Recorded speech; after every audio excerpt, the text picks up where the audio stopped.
48 hours from the first weigh-in, featherweight in a long time. How are you feeling right now?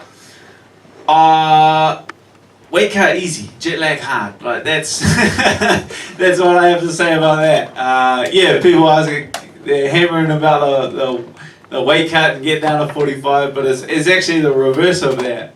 I'm getting progressively less jet lag, so I'm getting closer to the weigh-in, and I'm feeling better and better. It's having the complete reverse effect. But yeah, the weight's in the back of my mind. That's easy work. Yeah, do you think we're talking like too much about it or putting too much focus on it, or do you expect that just given what you did at lightweight and the change and people like talking about this kind of stuff? Oh, I can definitely understand it. People don't see all of the stuff behind the scenes that's gone into it. The kind of working with these professionals and the scans and the evaluations and the discussions, and I'm working with the best guys in the world. Fight dietitian, my dietitian back home, Charles and Clint at the UFC Performance Institute. Like, these guys are hands down the best in the world in this particular field. And so I've taken their advice. Like, this is 100% with their assistance and with their guidance. So it's going to be as seamless as possible. So I consider myself like you're a professional. You're a consummate professional, and that's changed from like the first time that I was at featherweight. I didn't have the same level of professionalism, because you can't as someone like that young, and your motivation's like a little bit different. But it's different now when there's no one there, when you're at home by yourself. I'm still a professional. I'm still eating what I'm supposed to be eating, sleeping when I'm supposed to be sleeping, which makes that easy. This is not easy, but the person that I am now and the professionalism that I bring to the sport now has made this easy. With that said, was the reason you moved up to lightweight in the first place from 45, was that more performance-based because it was kind of win one, lose one, or was it because of the weight cut, it was getting too hard, or a combination of both? Nah, there was... I play it pretty cool, but there's some other stuff that there's a handful of people that know the real reason in the world, but I'll keep that one to myself. But it was, it was kind of a fresh start. But a lot changed at that point in my career. I was 3-3 in the UFC, but at that time I'd been traveling around, training in different places. Also, when I made the move up to lightweight, I made the move back to New Zealand. I committed myself to City. I wasn't even training at City Kickboxing when I was fighting as a featherweight. Obviously, I was training with Eugene and my coach's Twist and stuff like that. But I wasn't training at City Kickboxing. The team I have now around me is the best team in the world. So yeah, I kind of look at that first run at featherweight as like my internship. That run at lightweight as me getting the work experience, just taking any fight, fighting anyone, being put in all of these tough situations that kind of built a callus around me. But now I'm going back to featherweight as just a consummate professional with all of that experience, with all of that technical knowledge, with all of that, with having the best team in the world around me. So I'm going back to featherweight very confident. And if you can go in and beat Arnold in this, re-debut in the division, do you think that puts you higher than you ever were, in the previous run in this weight class? It'd be hard to deny whoever walks away from that fight with their hand raised doesn't move on to something very big. Doesn't move on to fighting an opponent in the top 5. Like the belt is tied up for the rest of the year. We got Korean Zombie versus Volk. Then Max is waiting in the wing, so the title is held up. So there's a couple of guys sitting there in the top 5 that are going to be sitting there without a dance partner, and the winner of this fight beats one of those guys. He's right there in the mix for the next title shot. And last thing from me, you mentioned great team around you and everything. When you look at Arnold and kind of study him, do you see something obvious that these other opponents who have been unable to beat him in the UFC so far aren't doing, or something that you bring to the table that no one else has had as far as his opponents? I feel like, that's a difficult question, because the guys he's fought like mainly he's fought short, stocky wrestlers that try to take him down. Like that's definitely not me. So it's hard to compare any one kind of opponent that he's been on. And like he might be able to deal with a tall, rangy guy quite well, but we're gonna have to wait and see. But no, he's definitely well-rounded. He deserves the 85 win streak. He deserves the ranking and the position that he has found himself in the UFC, and the momentum that he's on. It's definitely warranted. Henry, you talked about how you're working with all these nutritionists and these professionals, but you also, like you mentioned, the PI. You spent a lot of time in Las Vegas. Do you think you would have made the drop to featherweight if you didn't spend that prolonged time at the PI after your last fight? I think I would have. I've been sitting on this for a while. You could go back and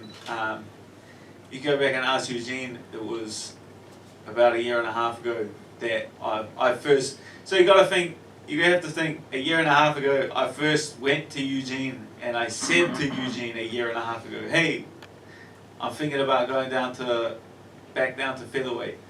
You need to ask yourself, well, how long before that was he thinking about that before? Because I play things quite close to my chest.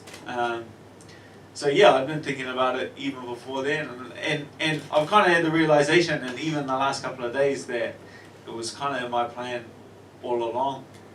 That I knew when I left the featherweight division, it wasn't the weight cut that made me leave that's just an easy excuse. It wasn't a weight cut that made me leave the featherweight division and look for a fresh start. I always knew when I was leaving that at one point in time I would be back. And then obviously you've been thinking about the top 15 of lightweight for so long. How would you compare this top 15 of featherweight to the top 15 of lightweight that you just left? Yeah, like that's the funny thing about it. I don't spend much time thinking about any like this. They're just silly numbers next to names. They're not. I don't sit there breaking them down. Even before I call someone out, people were just like, "Oh, what have you seen studying him that's made you call him out?" Nah, I just saw the nice little number sitting next to his name and I wanted it. That's the only reason I called him out. I won't really have a look at a guy until Sean Shelby sends me that name. Like that's when I'll take a bit of a closer look at it. But there's top guys in both divisions. The featherweight division has been on fire lately. There've been some pretty gigas. Calvin Cater's been a crazy fight. Max vs. Yair has been a wild mess. Like there's been some incredible. Dan Ige vs. Emma that was a banger too. There's been some incredible fights. So it's not like I'm thinking, oh, I'll go down to featherweight. These guys are just as tough as a challenge as the guys up at lightweight. Have you had that conversation with your teammate Alex? If you do make it up to that title fight, he still is the champion. Nah, that's like I've talked to him since then, but we're both on the same. We'll cross that bridge when we come to. There's a lot of work to be done before that's even a conversation that needs to be had. I've still got Arnold Allen, he's got Korean Zombie, then he's got Max Holloway. There's. It's quite funny. That's a good problem to have when you and your mate are so good that there's no one else. That you guys have to decide who is the best in the world. So I'm not gonna worry about a future problem. I'm not gonna worry about a good problem to have. Dan, just at the back here. I see it. You mentioned obviously about Volkanovski and Korean Zombie. How do you see that fight going down?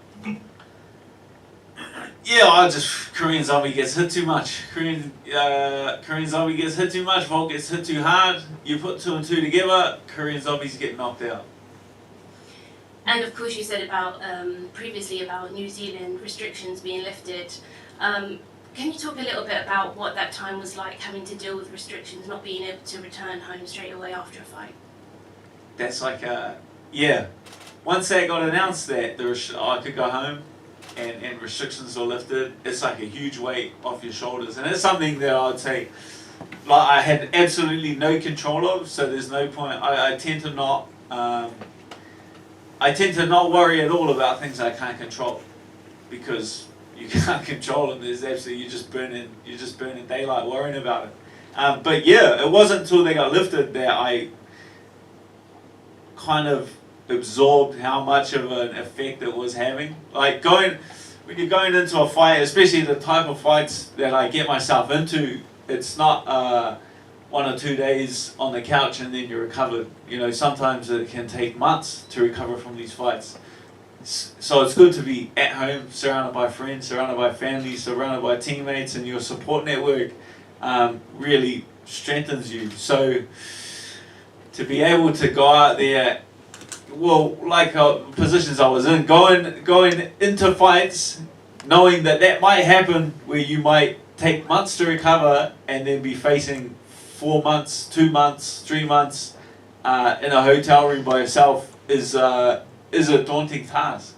But to now be able to jump on a plane, go see my baby, go see my wife, is I'm gonna get myself into a firefight. Like, I'm not worried about none of that. I can go out there and gunsling because I can go home after it and I don't have to worry about anything.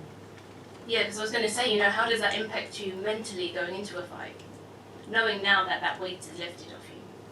Oh, free is what it is. There's so much more freedom. Like, yeah, as I was saying, going into a fight and just thinking, oh man, I'm gonna have to. Well, it's in the back of your mind. Obviously, it's not in the forefront of your mind, but you're just thinking, oh man, I better not get into a fight like that, because if I get into a fight like that, this is really gonna suck. But now I can go out there and I'm free to get into a fight like that because I'm not worried. Once I'm at home and I'm sitting on my couch with my wife, my daughter, my friends are coming over, like, I can get through anything. And, you know, with that being said, how do you see the fight going down on Saturday? That's the benefit of experience, is that regardless of what happens, I'm absolutely ready for it. Whether it's a knockdown, drag out, 15 minutes, like, man, been in a few of those, I can handle that. Whether I slip on a banana peel and I got to go through some adversity, I can deal through that. I've been there before. That's easy. Or whether I go out there as I'm expecting and just purely outclass them, I'm prepared for that as well. Thank you. And you're right. I'm well, mate. I'm always good. That's the answer. I'm always good. Great to hear.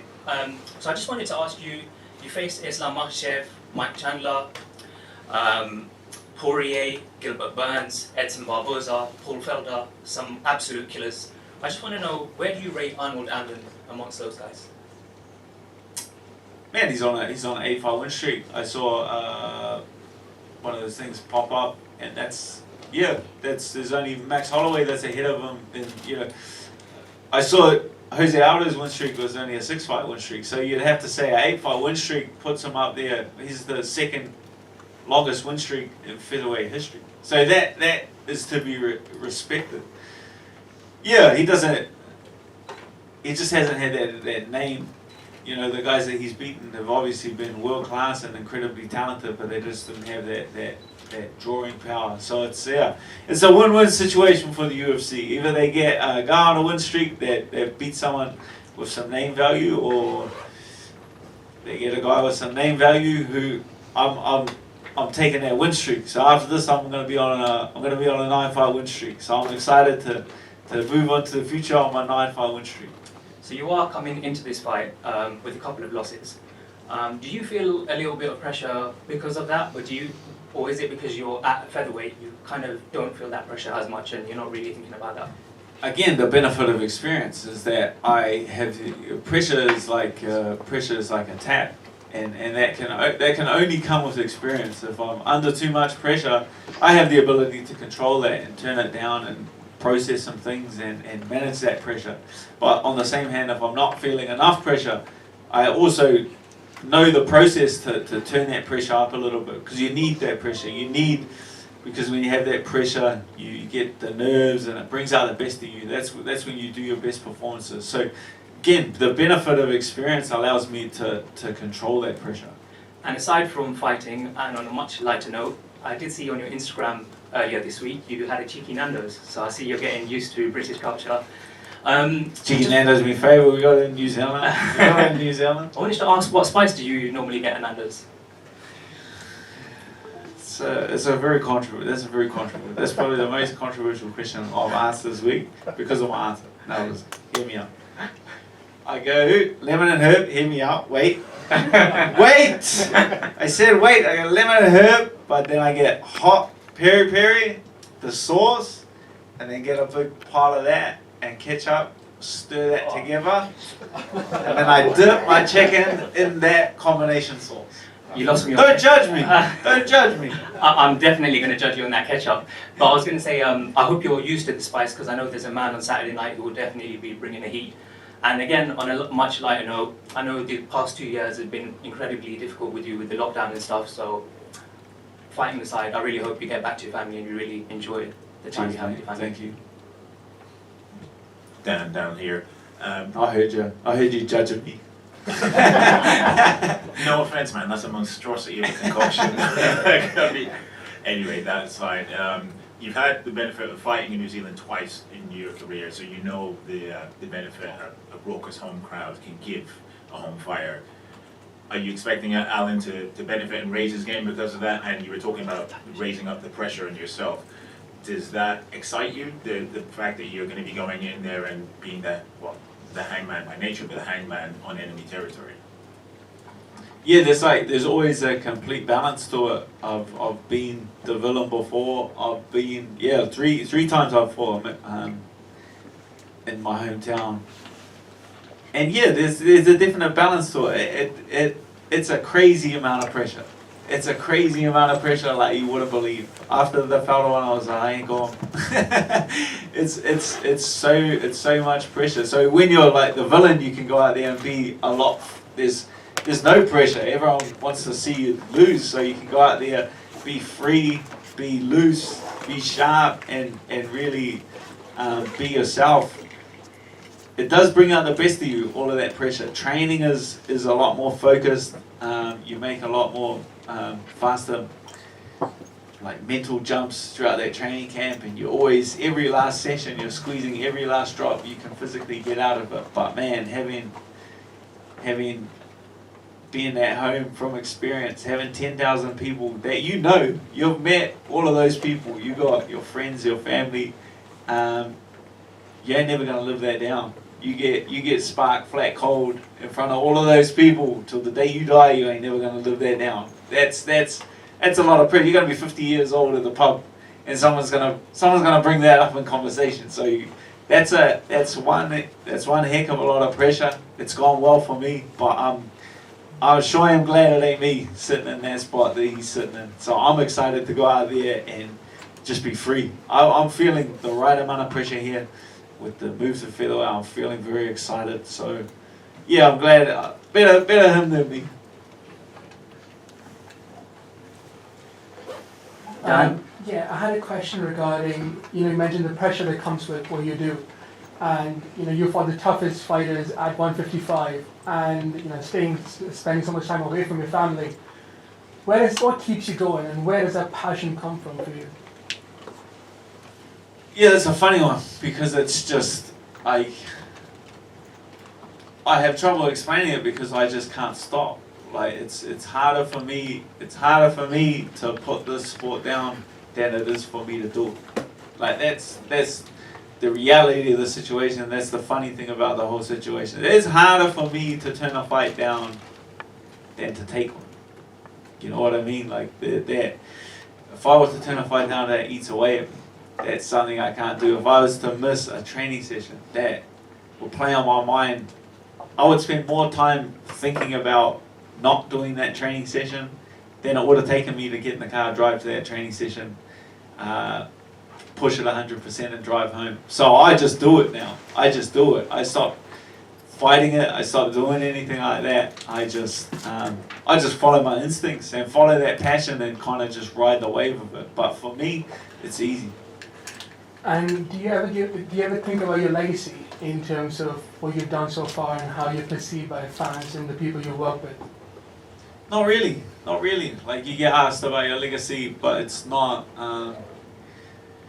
Yeah, I've just been riding the wave without stopping for so long and looking up that there's so much time for that. There's so much time to sit back on your rocking chairs, old man, and I'll be that guy at the pub in the corner just being like, back in my day, I was like, I'm gonna be doing that for 20 years. So there's no point in stopping now and doing it. Like I've got so much time to do that. So I'm just focused. Like, I can't, mate. It kills me. I don't understand how some of these guys just let these opportunities pass them by. You know, this game is so volatile. Things can happen so quickly. Imagine, nah, this is not the right fight for me. I'm gonna wait. Next day you're at a wrestling session. Boom, blow your knee out. Blow it out again. Your career's over. You know what I mean? Like, it's such a volatile sport. You need to, while I'm fit, while I'm healthy, I'm good to go. Thank you. Dan, how are you? I'm good, mate.